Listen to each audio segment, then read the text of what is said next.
Look, we've got to be careful. We already have a very high tax corporate rate. Now, we depend on corporations, small businesses, to hire people. And if they are paying too much in taxes, they're not going to hire people. They're going to lay people off. But we're talking about massive oil companies. We're talking about massive agribusinesses. We're not talking about small companies. Thousands of people. Right, but you're still talking about giving them benefits when they're making record profits. Which were more, by the way, there were more than even the House and the White House had even requested, in the Senate, excuse me. They approved a bigger cut and a bigger revenue windfall to these agribusinesses than was even on the table, and yet they cut the money for food stamps. I'm not trying to get inside baseball on farming. They haven't I'm cut just the money saying, for food stamps yet. No, they voted for it. But it's not getting cut. They're just pretending to cut the money. That's to correct. use poor people as a symbolic. Why not pretend to cut tool. the money for agribusinesses and Well, oil because companies? that has real life effects, as I said before. Pretending to cut it for that has a real life effect? It has real life. I mean, these are publicly traded companies. If they think that they're going to even cut the money to these businesses, they may cut workers in response to that. They have to answer to their shareholders. I'm interested in keeping people employed, and that's what we and getting people employment. Here's the intellectually dishonest part about this, okay?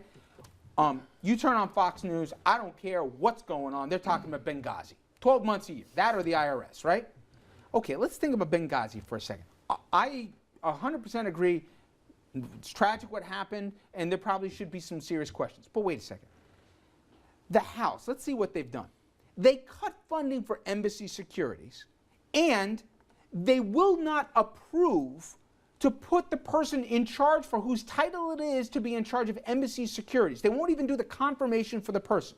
So they won't put somebody in charge of protecting embassies, and they want to cut the funding for the embassies. But they're going to spend your tax dollars and mine to investigate it, but they don't want to fix it.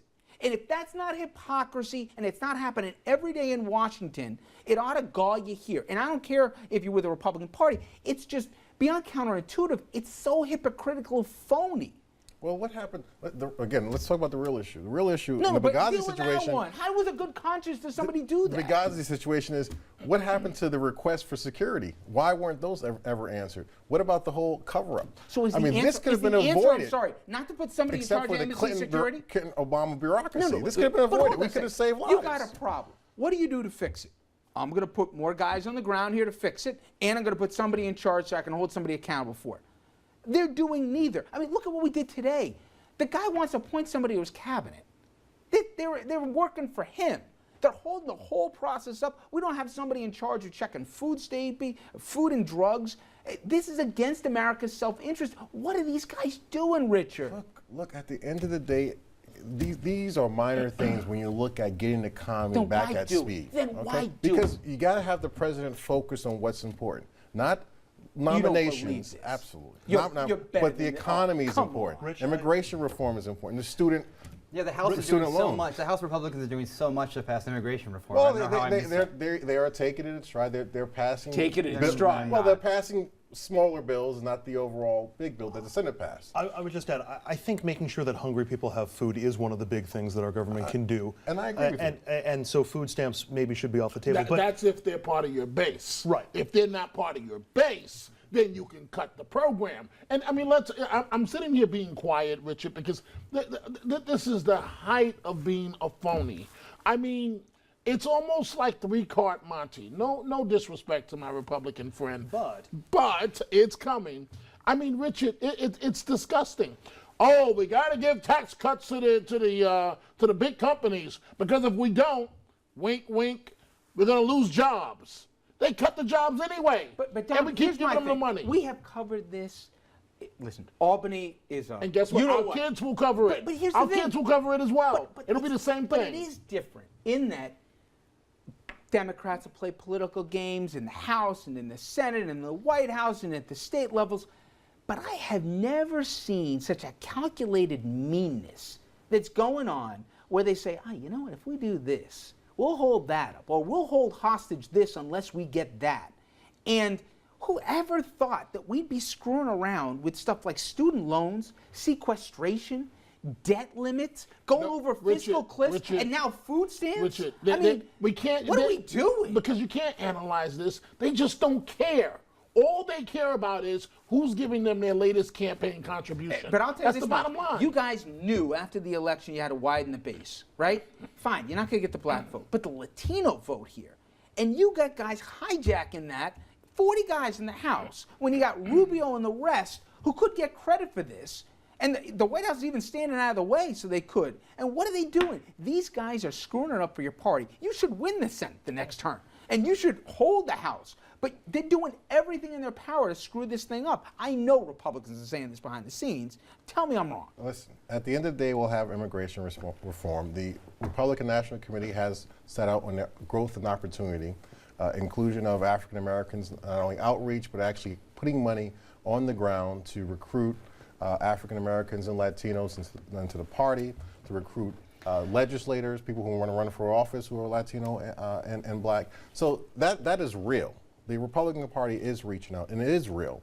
And George Bush has supported the immigration reform. We will get to that point, but it's a matter of how we get there. I don't think that you will. I don't think that John Boehner can get those House Republicans in line to pass anything meaningful on immigration reform. I think that you've created a monster with these Tea Partiers, and now you as a national party is going to have to deal with it, and you have no way to control these guys. And to sum up, let me channel my inner Richard Brodsky, who I think would say, when you have a party and an ideology whose mantra is built on government can't do anything right, the easiest way to prove that is to ensure that government can't do anything right. I think we're seeing a lot of that in action.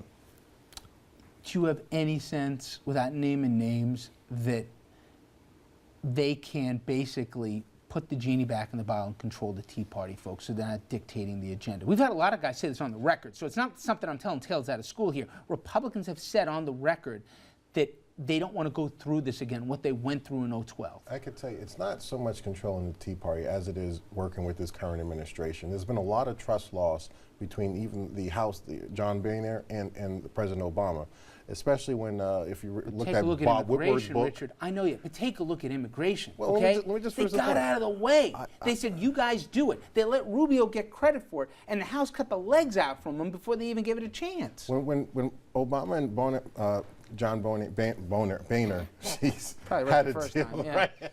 Had a deal. You know, Obama came back to Boehner and said, you know, I've got to ask for more. And that right there, That's that not what cut, happened. That Boehner, cut the ripple. They had the deal. He goes back to the Obama House goes caucus, back. and they cut his legs out from him. And then, According to Bob Woodward, Obama asked for more. all right, and we're gonna that leave, started that we're going to leave There's a trust politics issue for here. a second here. Yeah, you're right. There is a trust issue here. When we come back, we're going to talk about the issue that has obviously dominated the national discourse since Saturday night here. We're going to focus on the Zimmerman trial and what we are learning as we hear from jurors today and witnesses about what was in the minds of those deliberating here and what caused them to come back with the decision that they did. We'll talk about that after this.